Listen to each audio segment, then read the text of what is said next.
guys, and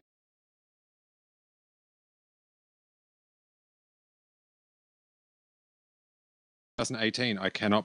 It is November, and we have got just such an exciting, unexpected amount of Star Wars news, which is super cool. And my screen is not super cool, but we'll see if this continues. Welcome to my co-host from the Canto Bight Dispatch podcast. It is my good buddy in New York City, Emily Lind. How you doing, Emily?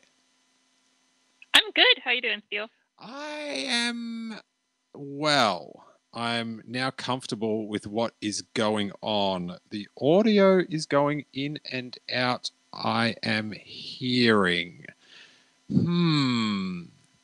So I did have a slight flutter of the internet, but we will continue on. And if you are listening to it on YouTube and the audio does not work out, I will upload another version. Someone's saying they're not getting anything right now, which is very odd. Wait there. That is not a good sign, you know.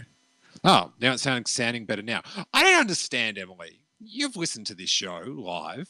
How some people hear nothing and some people hear everything. What is going on? How does the internet work? You know, I think this is maybe slightly beyond my expertise, so I'm going to go with Gremlins. Gremlins. Those old things.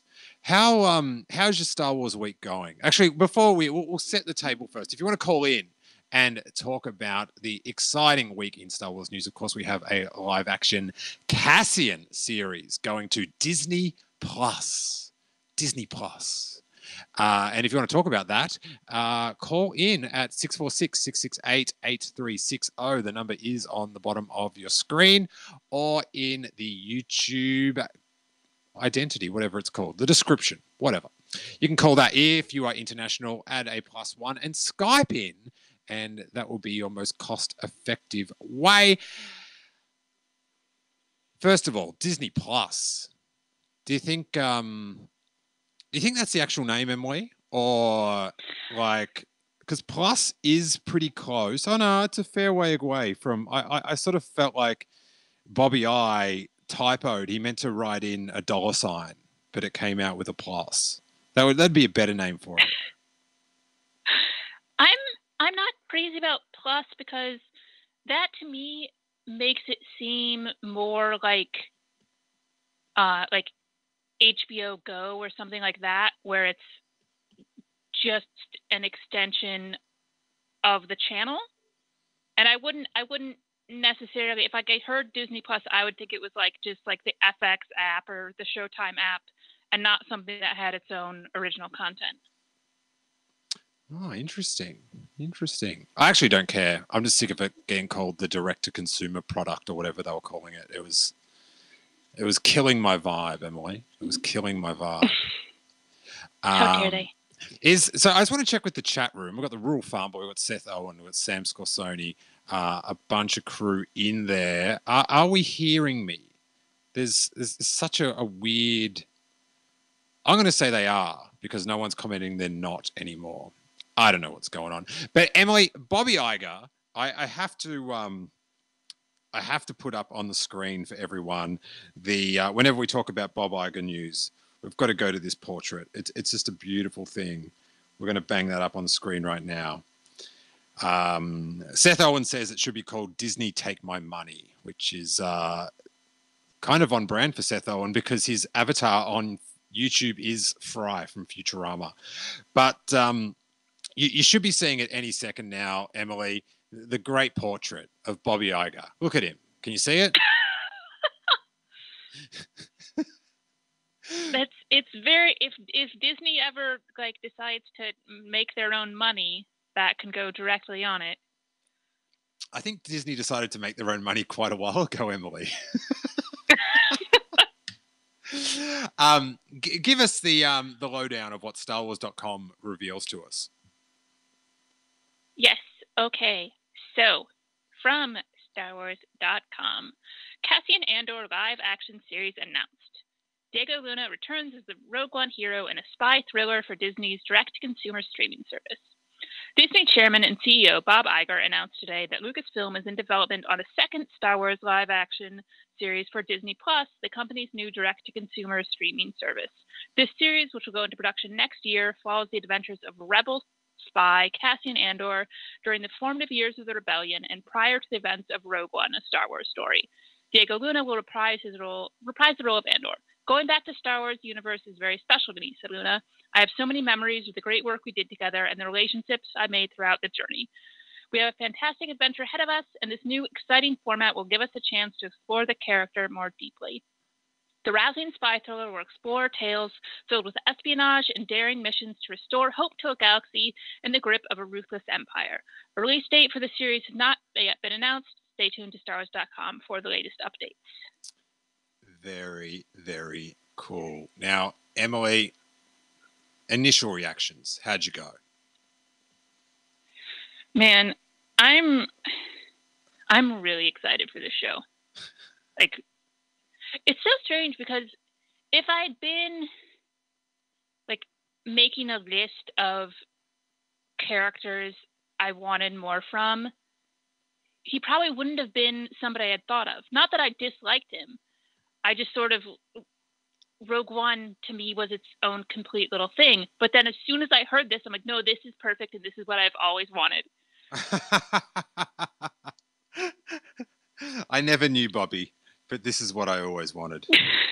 Thank you, sir. Thank you. I had never really considered that time frame. I don't know, because when Marvel announced that they were going to do the Loki and the Scarlet Witch, I don't even know, have they announced that, or is that just a confirmed rumor? Anyway, it seems like... Well, I mean, Loki's confirmed now. Ah, okay, great. Congratulations, Loki. Oh yeah, I actually saw him tweet about it, which was kind of fun. I was sort of like, oh, I wonder if they will do that, you know, grab a movie character and bang him on the direct app for some television. But I kind of, it was hard to conceive who would they do it for, because, you know, The Mandalorian, it seems like they're developing a total new character. So it was like, are they going to do that with Star Wars? They're going to grab these people. But to get Diego for a Cassian, like, this is what I'm thinking, Emily. You've got, let's go through what's coming in Star Wars. You got Star Wars Resistance. It's out now, right? It's for the young kids, but I see a lot of Star Wars fans that can hardly be described as young kids enjoying it as well. So doing some good stuff there. Then you've got Clone Wars era, Funko Pops, featured in a cartoon in Clone Wars style. But sorry, I'm just trying to win over Corey with this one. So you've got the Clone Wars, you know, you've got that covered on the app. Then you've got, for the Mandalorian fans, you've got a show called The Mandalorian. For people like me, traditionalists that like to see a saga film on a giant screen, next Christmas we've got Star Wars Episode 9. Then we've got the Rian Johnson trilogy. We've got the Game of Thrones series. And now the Cassian streaming service show, which I know you were very happy about, that you're finally, as you said on Twitter, going to get your Star Wars spy thriller, which is a genre that you were hanging out for. I'm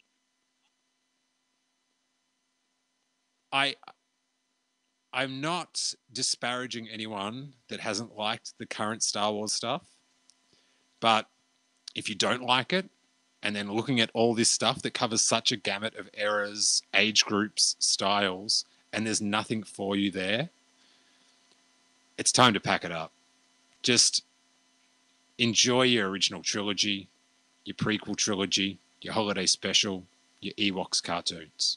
Ewoks, the heroes of the Forest Moon. But I just think there's a pretty sweet slate of stuff coming at you. What do you think, Emily? Yeah, you know, like, if we were only getting like one TV series, or there's only going to be one movie every 5 years or something like that, then if it's a project you're not interested in, I understand being really disappointed about that. But there's so much content right now. If there's nothing you like that sucks, but then you're just not into Star Wars anymore, and that's okay.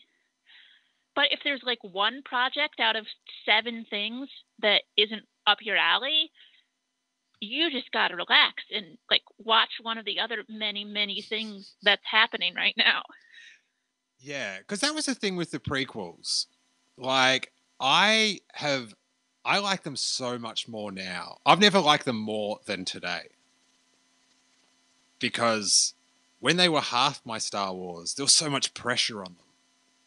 Do you know what I mean? Yeah. And so now they're like 1/5 of my Star Wars, or who knows what they are. I don't do the math, and I can't really count Clone Wars as that amount of time because you kind of just like it or you don't. But it's so... because there's so much other stuff, I don't have to be as... I don't... like, the pressure isn't on them anymore. And... yeah, I mean, I still don't like those movies, but I no longer care that I don't like those movies. Ah. Well, the thing about the Phantom edits that in the end I realized was it made me realize that I like the film, because like if you just shift around 5 minutes of it, I really like the film. So it sort of helped me just go, just ignore those bits. Just, do you know what I mean? Just focus on what you like. Focus on Jango Fett absolutely destroying on that Camino landing pad in the rain. Like, you know, Jedi versus Mando in the rain. Come on. That's what I like to call fan service. Also, before we start taking calls, we just do a bit of housekeeping. And actually coming up, Arnold Fitt Jr., who is a listener of the show, he bumped into J.J. Abrams on the Jordanian border. So he's DM'd me a few details about that we'll get to later on in the show. So that is pretty cool. But in Steele Wars podcast land, we just put up a new episode with Industrial Light and Magic's Masa Narita. It's a quick episode. It's about, I think, a dozen minutes. But it was part of all the interviews I did for the Studio 10 piece, which you can watch on YouTube. So that's up at the moment. And before that, another quick one. It's about 15 minutes last week. And you can watch it on YouTube as well. And I recommend it because it's sort of enhanced. But I did one with Industrial Light and Magic's Rob Bredow, or Bredo. It's contentious how you pronounce that. I'm sure someone knows, but we've established I am not the surname expert on this planet. And Beth D'Amato, who is an absolute ruler. They're both at ILM, and we did a really cool interview about Solo's effects. And Rob is actually the first guest announced for Star Wars Celebration. But first he came on the Steele Wars podcast, just to establish his name, Emily. I think that's how it works. Okay. That is the sort of I'm not putting up with your dribble that I appreciate from you. Just no selling comments. I mean, I don't know what you want from me. Like, why? You know at this point how I'm going to react on your show. Dude, this is what I want. I want to be kept in line. It's if you are a Patreon on the $3 level, which is the Content Club, that's the one if you just want all the bonus shows and support the show. We've got the Last Jedi commentary up with Details, who of course was in The Last Jedi. So that's 2.5 hours of listening. There's a new Robbo report, and just today, we've got a new Making Steele Wars, which is the news behind the news show I do with Jason Ward. And I'm not sure if you had a chance to listen to this one yet, Emily, but if you can read behind the very thinly veiled hints about a returning character in Star Wars Episode 9. That is towards the end of that episode. But we talk all about the cancelled Tatooine film and some Mando stuff.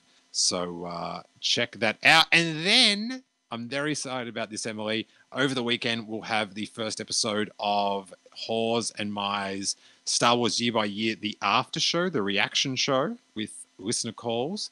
And then on Monday, episode 2, where we go through the Year by Year book in both video and audio form and recount the history of Star Wars. So that'll be up on Monday. So exciting times. Are your ears ready, Emily? So much content. So much content. Well, I've said this for years. The internet is way too empty. Do you know what I mean? Mm-hmm. All right. Another one of Emily's no cells. Let's take some calls. If you want to join us and call in at 646-668-8360. The number is on the screen. Add a plus, the actual plus, and a 1 if you are Skyping in internationally. Let's go to 585. Who are you and where are you calling from? Hey guys, it's Sam. Sam Scorsoni, what's on your mind on this joyous Star Wars week? There's a lot going on with the Disney Plus announcement and the Cassian Andor show, so a lot to be excited for. I can't wait to see what we got in store for 2019.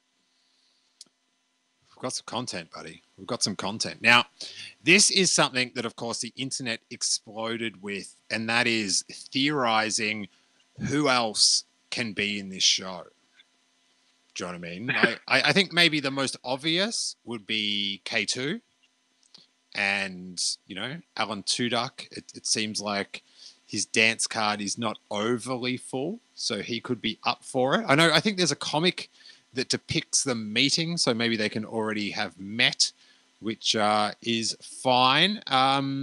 Sam, do you have another member of the Star Wars universe, the cavalcade of characters that we know and love, that might join or might cameo on Cassian's show?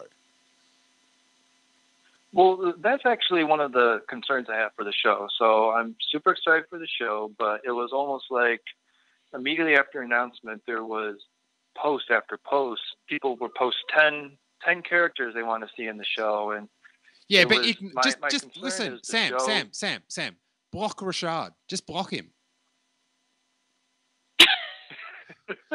he posted up like a Wikipedia listing of characters. It was like, oh my God. But yeah, he's a real problem, that guy. So but it concerns you an overabundance of cameos. Well, it was like that in Rebels, where they had the Lando episode or the Leia episode, or that's my only thing is it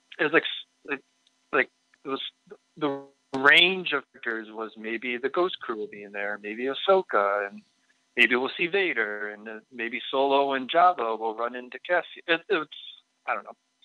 That's my only concern, is it being like a greatest hits show where there's this cameo and that cameo. All right. I might be able to help you sleep tighter this weekend, Sam, but I don't think it's going to be such a problem, because it's a commitment for someone. It's a much more of a commitment for someone to turn up to a set at a set time and act than get to a studio and record a couple lines. So I think the commitment to someone coming on, do you know what I mean? It's, and with, Leia, they can get, obviously they can get Carrie Fisher to do it. They got, I'm not sure who did that Leia. So many layers. I know James Arnold Taylor did a podcast with 5 different layers the other day. So there's a lot of them out there.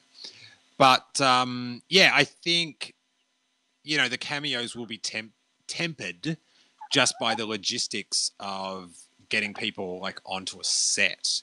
But who would you like to make that commitment? What I think would be really cool to kind of bridge a lot of different canon would be actually Maul and Crimson Dawn.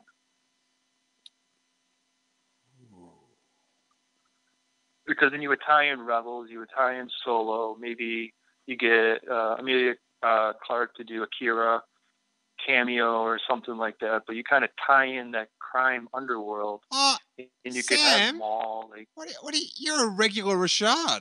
You're saying you don't want cameos, and you start listing them, just dropping them in. You're just another internet hypocrite. My cameos are good ideas. Yep, you truly do belong on the internet. That is the perfect temperament. How would that work? Like Maul died. It all before depends Star when the show Wars takes place, because if Andor happens before Rebels timeline, then he's alive and well. Or if it happens around Solo, I mean, obviously he's still around, but I guess it depends on when the show takes place. Because that would make him a fair bit younger, I guess. But who? Yeah. What about you, Emily? Do you have a dream cameo, dream character? I mean, I would, like, as opposed to long list of stream of cameos, I'd rather get one or two characters in there a lot. I think, and it's not just because I love her, although it mostly is. I also think it would make sense to have Mon Mothma in there as one of your, like, supporting characters who's in throughout the series. I'd really like to see Bail Organa. I mean, because Space Jimmy Smith is awesome, and I think it's a great character. He's somebody, I mean, anybody who listens to my podcast knows that my relationship with Clone Wars is iffy, but I always like it when he shows up. Now, I'm going to be an even bigger hypocrite and say what would be cool to see, too, would be Bail and the Imperial Senate in front of even Palpatine or Maz Amedda or something like that, and have more politics in there, too. Sam.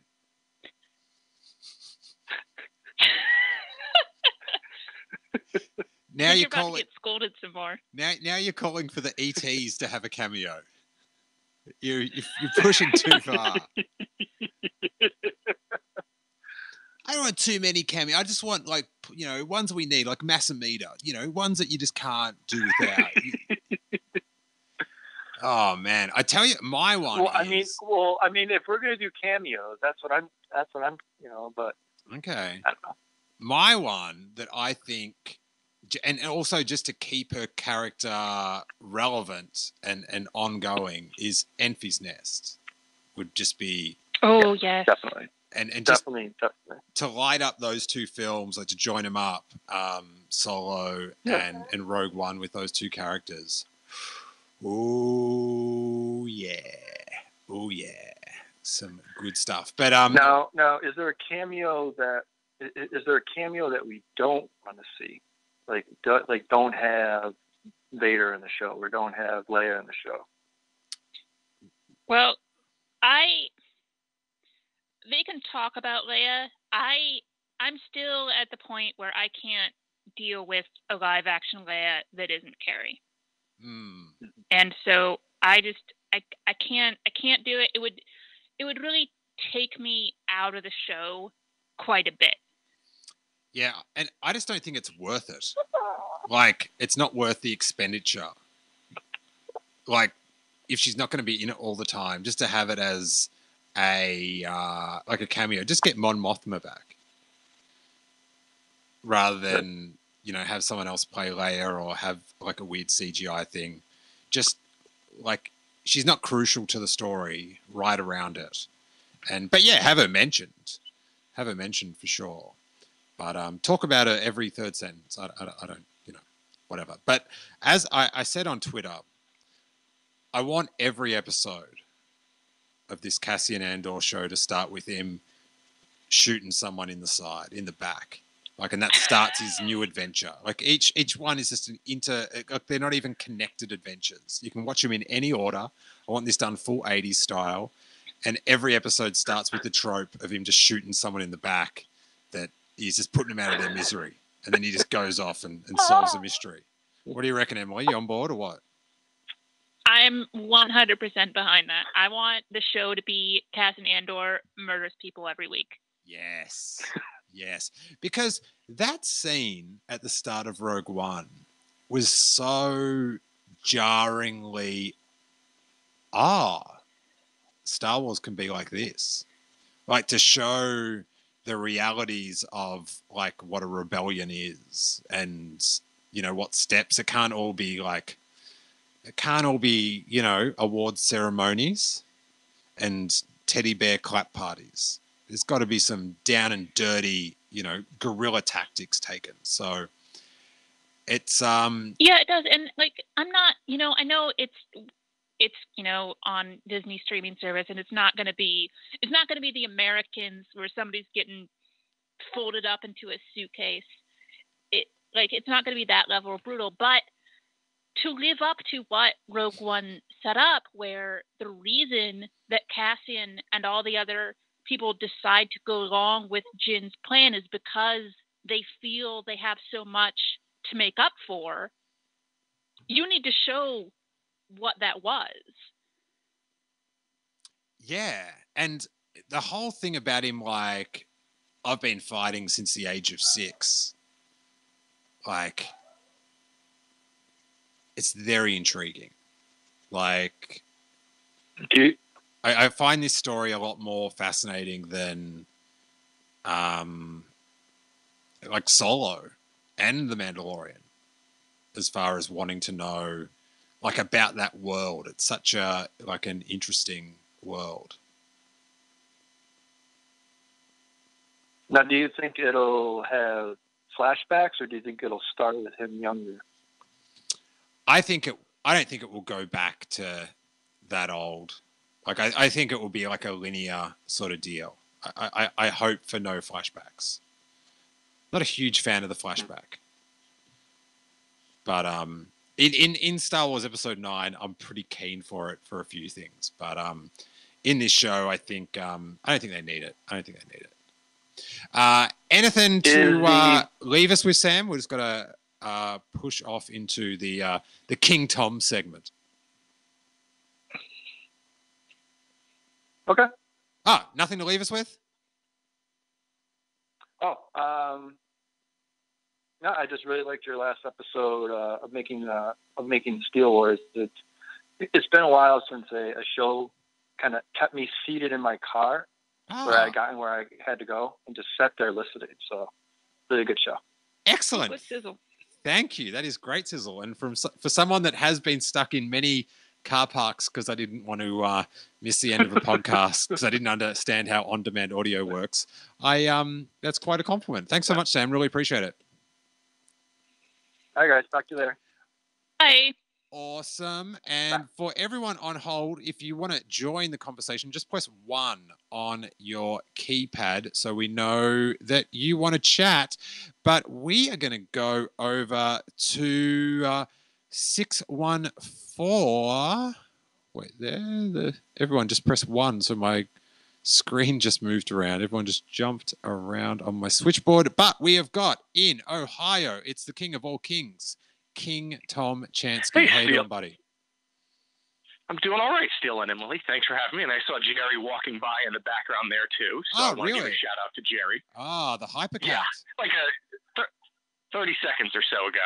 I have to tell you, it is my duty as a father to every podcast pause for a moment just to bore everyone senseless with a tale of baby cuteness. But I think you guys might appreciate this one, Emily and Tom.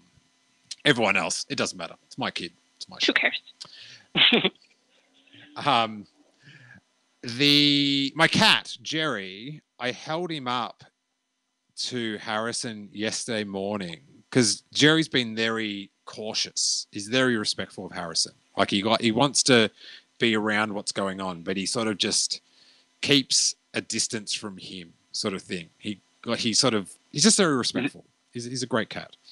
But I don't think Harrison's really seen him yet because his eyesight's really short. So I held him like Jerry's face about 15 centimeters away from Harrison's yesterday. And Harrison focused on him and his face exploded with joy as he focused on Jerry. And then he just started giggling. And I was like, that's my son. He's a cat guy. He's a cat guy. That's a nice story. Thank you. So that's my token as a father story. But King Tom Chansky, I very much enjoy following your Twitter feed, and I was noticing that you did a bit of analysis of the financials that they were talking about in the Disney call, because all this was revealed very dryly. You know, the most exciting news of the month that we're getting this Cassian Andor series, and Bob Iger on the Disney conference call to his shareholders just drops it in like he's going to Taco Bell after this. He says, oh yeah, we're doing the live action Cassian Andor series. Like, it's just like, oh, okay, just dropping it in. Like, none of this, like, have announcing like some mystery panel at a convention and then we all stew over it for a month and at the end there's this tear-filled announcement and trailer. It's just, I'm sure there's some Disney shareholders that have a lot of shares that tear up every time he announces a new project that's going to make him a lot of money. But King Tom, what did you learn about, namely The Last Jedi and its how it's viewed in the Disney financial circles? Well, I should start off by saying I'm not a financial wizard or anything. I just tend, I know how to read these things to a point, and their financial year runs from October to September. So he's basically saying in the financial call, he's saying why they had the performance they had last year and what to expect for next year. So the time between October of last year and September of this year. And outside of the upcoming stuff for Disney Plus or whatever they're going to call it, he mentioned the Star Wars franchise a few other times. He mentioned it as part of the theme parks. But quite curious was he was saying that the first quarter of 2019, their financial 20-year 19, will not be as good as the first quarter of last year. And stuff like that tends to make investors a little bit nervous, so they have to justify it. And he said basically it won't match up because of the, and these are his words, phenomenal success of Star Wars The Last Jedi, Thor Ragnarok, and Coco. And Thor Ragnarok and Coco both made about $800 million worldwide, and Star Wars The Last Jedi made more than $1.3 billion worldwide. And then later on in that same paragraph, he says the theatrical success of The Last Jedi resulted in much higher licensing results for the first quarter last year. So not only is he considering the movie a phenomenal success, but also all of the other licensed things that it sold made Disney a boatload of money. And he's saying, he's using that to tell them, clear heels, because we're not going to have that again this year. And they're saying they have some movies they're excited about. Mary Poppins Returns, Captain Marvel, Dumbo, to lead into the first part of next year. But they don't expect them to do what The Last Jedi and their other movies out this quarter. But it sounds like he is focusing on The Last Jedi. There is one other thing he has that wasn't in the conference call, but in the official financial statement. Mm-hmm. They're talking about licensing activities for the rest of the year, and he says there was lower income due to a decrease in revenue from products based on Star Wars and Cars. And I don't. Star Wars and what? Cars? Did you say? Cars. Yeah. You'll learn this in a few years. They sell a lot of Cars, toys, and clothes and other merchandise. That could be because the Star Wars toys and other things, there just weren't as many of them out this year after The Last Jedi came out. There was Force Friday, but it was in their last fiscal year. And Force Friday, they had a huge push for Last Jedi, but not as much of a push for Solo. So it's just, overall, it's interesting that Star Wars takes such a prominent place in their earnings and their financial forecasts. And, there are people who somehow claim without any facts that Star Wars doesn't make any more money, that The Last Jedi was a failure. And here we have the chairman of Disney saying, no, The Last Jedi calls it a phenomenal success and that it really drove a lot of their revenue. Yeah, I always find that so frustrating when people don't like The Last Jedi or whatever, and they're just making up. Mm-hmm. Just say you don't like it. You don't have to the thing that I the most silliest is the Toys R Us thing, that Star Wars ruined Toys R Us. And I love this as a conspiracy theory because it makes so little sense. Because if the Star Wars brand was so important to Toys R Us that it brought it down, why didn't they dedicate more than 3 meters of shelf space? That seems like bad retail planning. Now, I have just a little bit of retail experience. I have a lot, and each square foot in a shop has to pay for itself. And if you've got the most valuable thing in the shop and you're only using 1% of the floor space on this thing that's holding up the whole company, well, that is very bad retail planning.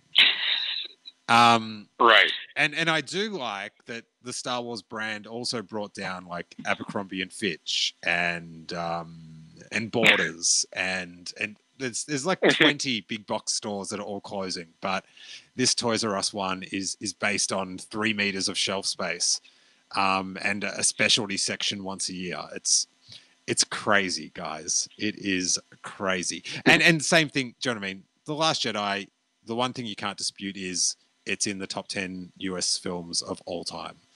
Of all time. And that's the thing with Kathleen Kennedy. 3 out of 4 of them are in the top 10. It's not bad.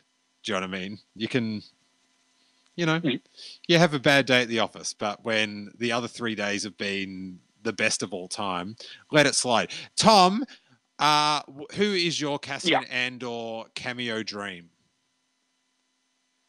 I'm going to have to agree with Emily. Oh. I want Bail. But because that answer was already taken, I'm going to say Dr. Aphra. Oh, that is a spicy meatball you've lofted into theory. The bowl of theory soup. This metaphor has really lost its way. Really lost its way. I was annoyed that you were agreeing with Emily, but then you said it was about Bail Organa, and I dealt with it. King Tom, thanks for taking time out of your Friday night with the King's Court, the Queen, and is it a prince and a princess? Yes. Yes. One of each. Nice. And I will be your court jester any time. But great to talk to you, Tom. Really appreciate your insight, dude. Okay, thanks for having me. Bye, Steele. Bye, Emily. Bye. Nice. Now, let's take another call. Who's been hanging out? Let's go to 416. Who are you and where are you calling from? Yeah, it's Kyle calling from Toronto. Kyle from Toronto. How are you? I am really well, man. What's on your mind tonight? Well, first of all, the first time I talked to you since you've had baby Harrison, so I just want to send a big congratulations to you and Jackie. It's awesome news, man. Thank you. How did you think today's soppy story went over? With the cat? Yeah. No, it's good, man. It's good to have pets with kids, right? Man, worse than me, Steele. Worse than me. I was just like it. So yeah, that was very Emily-esque.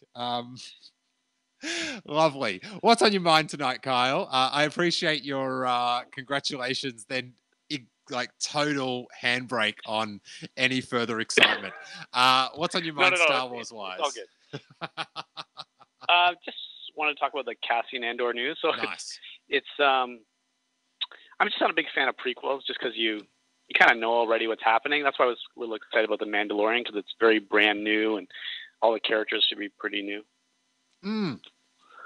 I did ponder that, but I kind of feel like, we've got like one ongoing story with the Mandalorian, but I think if we're going to have these actual movie characters involved, we might have to sort of put up with that, because I imagine the Marvel ones are all going to be prequels, yeah, because you've got Avengers and everyone got clicked away, so who knows what's going on there. But yeah, Star Wars is invented the word prequel, and then it's used it many times since, many times. But what do you think about that one, Emily? Well, I sort of agree with it, but it depends what they do. Like, if they tell us an actual story that we've heard 100 times before, then yeah, I wish they were doing something different. But while we know what happens to Cassian in the end, we know he dies.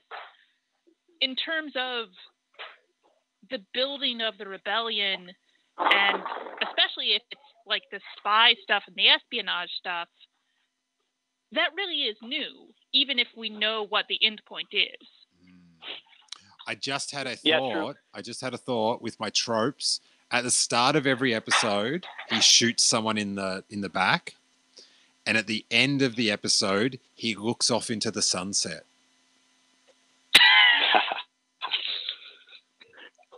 It's all connected. The guy who poetry. The guy he shoots in the back at the beginning of Rogue One. Maybe he should be like his. You find out that he's his best friend from when they were young. He's on Twitter pitching ideas like that, actually. His name eludes me, but I did see him on Twitter the other day egging on a bit of talk about how he should be in the backstory as well. So I admire his gusto, getting a bit of word of mouth out there. No harm in it, that's for sure. Hell no. All right, well, Kyle, thanks so much for calling in, man. It's always good to hear from you for the most part, except when you no-sell my stories. And I will put you on hold and get some other calls. Thanks so much, man. All right, see you later. Cheers, dude. All right, we have got a couple people on hold, but I just want to talk about this for a second. As I sizzled before, I'm just trying to get it up on the screen for everyone. But Arnold Fitt Jr., who is, I'm not sure where he's based, but he was crossing the Jordanian border. And he got a sweet selfie with J.J. Abrams. Have you seen this, Emily? Pretty cool. In customs, where I'm not sure if it's legal to take photos or not, so he could be in a lot of trouble. But even cooler, in the background, Oscar Isaac getting a bit of background props. You see that eyeball? Oh, I didn't notice that before. Yeah. He's all up in that piece. And the other thing of note, of course, is that JJ's got a Trixie hat on, which is the episode 9 production. Their little code name or whatever there was Space Bear and all that good stuff. And if you look at the font, which is very 90s, it looks like a No Doubt logo or something like that. In Trixie, there's a 9, an I and an X. So there you go. Some sweet good graphic work. But Arnold messaged me. He was because he's traveling, he can't call in. So, but he sent me a message and he said I was coming from Egypt, so I had to cross the border. I had to cross the Israeli border and the Jordanian border to get to my hotel in Aqaba, Jordan. Pardon the good people of Jordan for my pronunciation of that one. There was a visa mix-up, so I was forced to wait at the window of passport control until it was resolved. While at the window, I see 3 men walk up to the door next to the counter I was standing at, and I thought to myself, that looks like JJ and Oscar. I was tired, so I took my brain a bit to figure out it was them. I didn't want to draw much attention to them, so I kept my encounter very brief. I said to JJ I loved his work, and I told Oscar the same thing. He said, thanks, man, and that's when I asked him for a selfie. I half expected him to say no, but he was down for it. Definitely made my day, especially since I spent half of my day crossing 2 borders. Oh, and in case you wanted to know, I was at the Aqaba border, which is connected via Eliat, the southernmost part of Israel, and they were coming into Jordan, not out. So there you go. And it was just 3 of them in the group, as far as you can tell. So this is the mystery, Emily. We've got J.J. Abrams. We've got Oscar Isaac. And if you see in the background, there's a silver fox, a bearded silver fox in a blue sweater. Who is he? What's he up to? That not only do I see him, he is all I can look at, because it's like centered directly into the photo. Who is this man? Anyone in the chat room got any idea who this man is? He looks frisky. I like the cut of his jib. He looks like he's up for a good time. You know what I'm saying? Oh yeah, I'm intrigued by him. I want to know his story. I want to know his name. I want to know his phone number. I like this guy. So what you're saying, you'd like a Disney Plus direct to consumer series about his life? Yes, absolutely. Wow. Sam Scorsone is theorizing that might be Ezra. And I'm not sure that's culturally appropriate, but handsome. Very, very handsome. So thanks so much, Arnold. And it was really cool to find out you listened to the show, the pod, and appreciated the inside word. And that would make it worth spending half a day in customs, because customs is brutal. So good on Arnold for getting that. And it's so strange because someone else in the in our Facebook group, Emily, the one of the guys from Dorklair, which is a really good toy podcast. If anyone wants to check it out, they talk a lot about the SH figure arts and Japanese toys and stuff. One of those guys was in a bar in Chicago, I believe, and bumped into Ryan Johnson, who was trying to watch the baseball, and had a nice chat with him as well. So Steele Wars listeners are bumping into these Star Wars directors like nobody's business, which is very exciting. And the cool thing is, all the stories we hear back is cool guys. You know what I'm saying? Yeah, that's always good to hear. Right on. All right, we've got a couple more minutes, so let's try to wrap up these calls. If you're on hold and you do want to chat, just hit 1 on your keypad so I know you're up for it. But let's go to 603. Who are you and where are you calling from?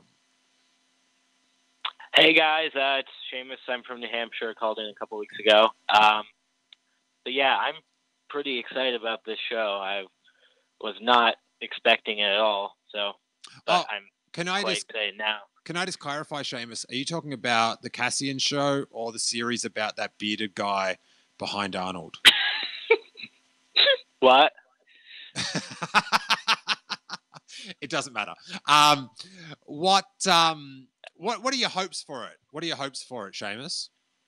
I just am hoping to see a good spy thriller in Star Wars. I just think that'd be really cool, and I'm down for it. Disney Plus seems like it has like a great opportunity for the future of Star Wars.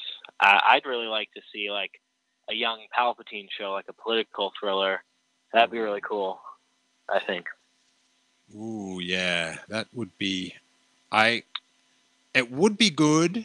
I get a weird thing about like TV shows and that overstepping the mark of the movies, and I kind of think Palpatine, like everything he's involved with, I think in all the films, like throughout every scene that he's in, is pretty perfect, and so I'm just like, Sheev, you're great. You're pleasant when you needed to be, and you were so frustrated. There was nothing more frustrating in my childhood than him taunting Luke Skywalker about his pitiful friends. Oh my god!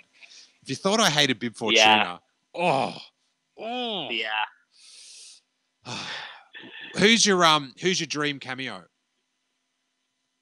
I'd actually really love to see Hera make an appearance. It like depends on if it takes place like before or after Rebels, but once she's like involved with the greater rebellion, it'd be really cool to see her, I think, in live action, because we got her shout out in Rogue One. So all right, I just like to see her.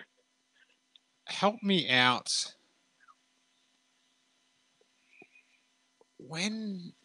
So Rebels ended before Rogue One. Yeah. Yeah. Yes. Yeah. Okay. And then it sort of did the jump forward thing. Yeah. I would love that, especially if, and they'd have to have Vanessa Marshall. Like, I think it'd just be like, I just think she's such a good like representative. So to have her I don't think Lectured up. Is that what they're called? Lectus? Yeah. Yep. Nice. I'm a nerd. I'm on YouTube. Yeah. But yeah, that'd be pretty sick, Seamus. I agree. But are you? I don't know. I'm sort of like, take my mind, like it's without question. Any of these little, one of these things that they've announced, I'm up for. But were you like, did any of these shows tip the scales for you, or are you sort of in to subscribe from day one? Oh, as soon as Clone Wars Season 7 was announced, I was in, and The Mandalorian only furthered my hype, so take my money, Disney. Yes, exactly. What about you, Emily? Yeah, I mean, Clone Wars, I probably could have been like, okay, I'll watch that. I might not pay for it, but I'll watch it. But I mean, live action Star Wars TV show I've wanted forever, because I love the long format storytelling of TV, and so like, I was going to be in as soon as live action Star Wars was announced. Yeah, it's I think there's a lot of potential there for like, I'm honestly probably more excited for all the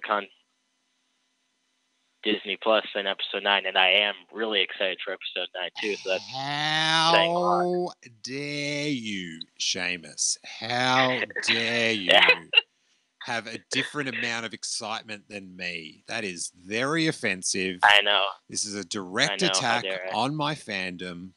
I am very upset. I tell you what, I am really looking forward to. What I'm really looking forward to is having like a weekly show with teeth that we can podcast about. Like my phone's kind of breaking up. Oh, sorry. Can you hear me, Emily? Yeah. You broke up a little bit, like halfway through that sentence. Oh, okay. What I'm really looking forward to, and what I've sort of been jealous of other fandoms, is like having that weekly show with like some teeth to it to, you know, listen to podcasts about. Like I know people do like Resistance reviews and stuff, and I enjoy Resistance, but for me it doesn't, like, I'm not that invested to overly analyze it and stuff. But you know, you see all these like Talking Dead after shows and stuff, and it's like, now's our time. We can have after shows, you guys. More content. Yeah. More the merrier. Hell yeah. Well, thanks so much for calling in, Seamus. Really appreciate it. Oh yeah. Great being on again. All right. Thanks for having me. Don't be a stranger. All right, let's go to we'll make it our final call. There's a couple of people. There's 614 and 410, but I think they might just be listening in. But 410, if you want to chat, hit 1. Otherwise, we will go to 614, who might be an Australian number. Who we got out there? Hi, Steele and Emily. It's Rebecca from Perth. Hi, Rebecca. Thought it might have been Rebecca. What's going on, buddy? Yeah. Nothing much. Just got a standby shift at work and sitting around rather bored, so I thought I'd listen into the show. And that's about it. Did think of a question while I was waiting on hold. If you remember back, I called into the show about 18 months ago and said that I was kind of getting a bit sick of Star Wars. There was just too much of it being out. I'm glad now that I've been vindicated by Disney that they've said they've put out too much Star Wars at the same time. So my suggestion to Kathleen Kennedy is to listen to the Steele Wars podcast, and then she'll know exactly what the fans want. Yes. I agree with that wholeheartedly. Well, as someone that's, you know, maybe they've hit their peak of how much they can take in, what did this announcement do for you? I've only heard of it since listening into the show, actually. I've been in a bit of a news bubble of late, so I didn't even know it was happening. So that's breaking news for me. Nice. Well, that's what we're known for, breaking news to people that aren't paying much attention. that's the Steele Wars promise. But I've been busy this week. That's the only reason I haven't paid attention. That's okay, buddy. Yeah. That's okay. I know Look, all if you about. want to go to a better call to wrap up the show, by all means. Oh, wow. There's no one I'd like to end it with more. Wait, is this coming out right? Okay, so there's a Cassian Andor. I'm not sure. Cassian Andor live action series for the Disney Plus, and it's going to be a prequel to Rogue One, and it's going to be a bit of a spy thriller of him doing stuff in his formative years of the rebellion. And how does that? Yeah, that'd be good. Yeah, right. Get that mustache back on you. I think it sounds like a good series. And I also think it's going to, all those people who complain about, no, we don't have enough white men in Star Wars, it's going to get up their goat, and I'm all for that. I'm with you. I like good content that also trolls. That is a very special thing. Now, guys, normally I don't like the forced in, you know, cameos or maybe characters that maybe in all realistic sort of looking at it probably shouldn't be in the movie or the show. But it would be no remiss. idea at all. I'm completely open book to that. It would be remiss. I'm happy for them to go wherever they want. Emily? Sorry, I'm only getting about half of your words. Oh, okay, no sweat.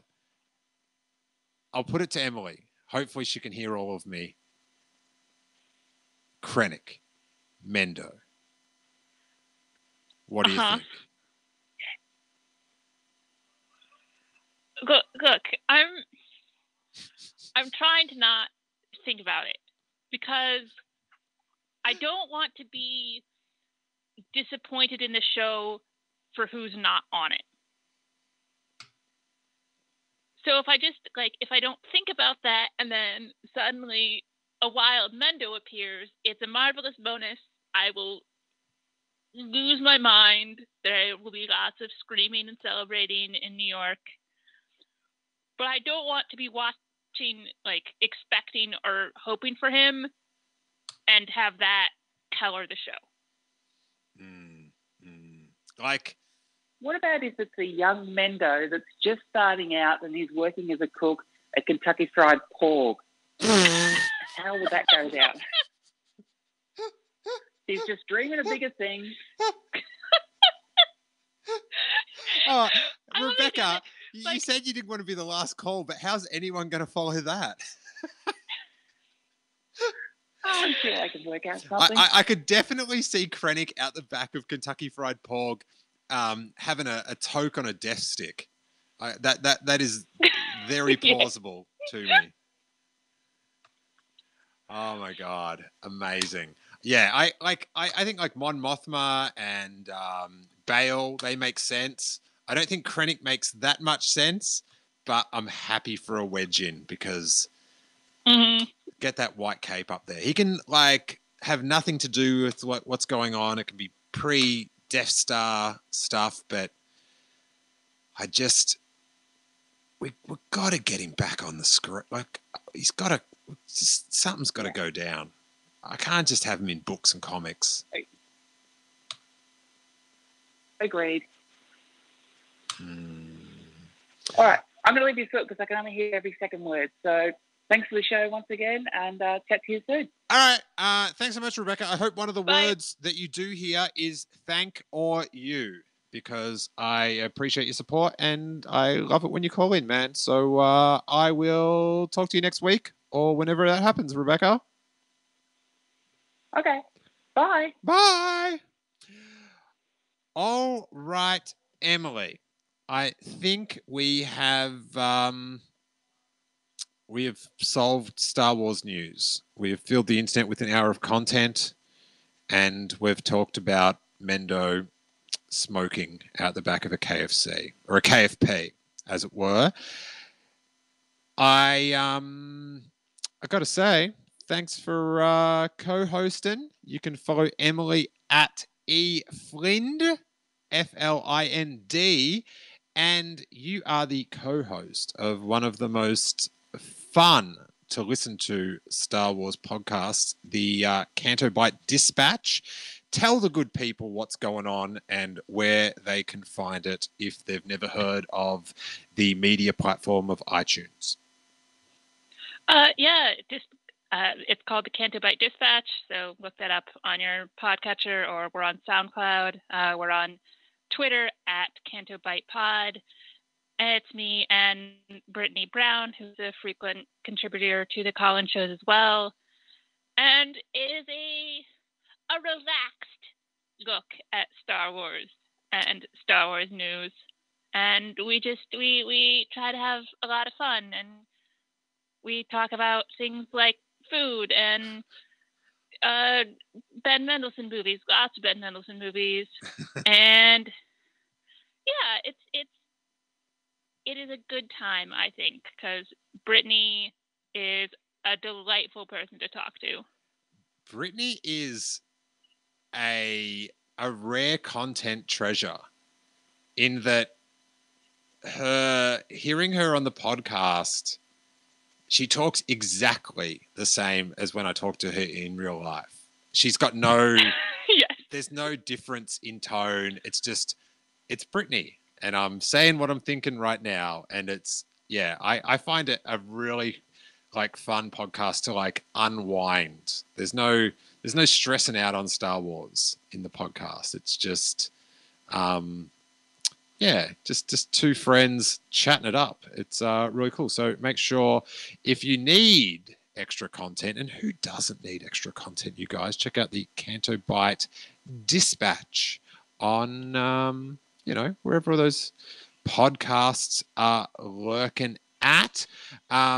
Thank you to everyone that was in the chat room. If you didn't watch live, you can watch this on demand on YouTube and follow what everyone was talking about in the chat room at the same time. It comes up on the side, which for some reason I think is very endearing.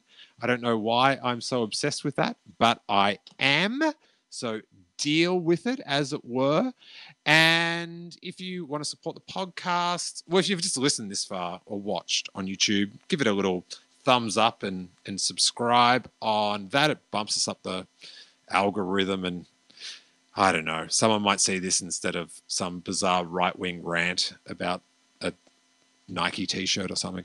I don't know, but it helps anyway. And if you want to support the podcast in a financial way and get bonus content, check out the Patreon. I endeavor to make it very much worth people's $3 a month, and this month we're doing. I'm pretty confident that everyone's going to be happy. We've got the commentary, the Last Jedi commentary. We've got the New Year by podcast coming out. We've got a really some good Star Wars, some ripe Star Wars gossip in the Making Steele Wars episode as well. And you also get the audio versions of this show in the feed as well. Emily Lind, it is nothing but a treat to talk Star Wars with you. And I really appreciate your time, buddy. Oh, thanks for having me. I always am excited to be on, especially when we get to talk about things like this show. Nice. We will be back with a new full length, like we started out, a full length 90-minute Steele Wars interview coming out next Tuesday, or this Tuesday. And I did that a couple of weeks ago. I won't say who it's with, but it's a really good chat. And then we'll have another this. We'll be back next Friday night. So join us live if you can. Thank you guys so much. And may that force be with you.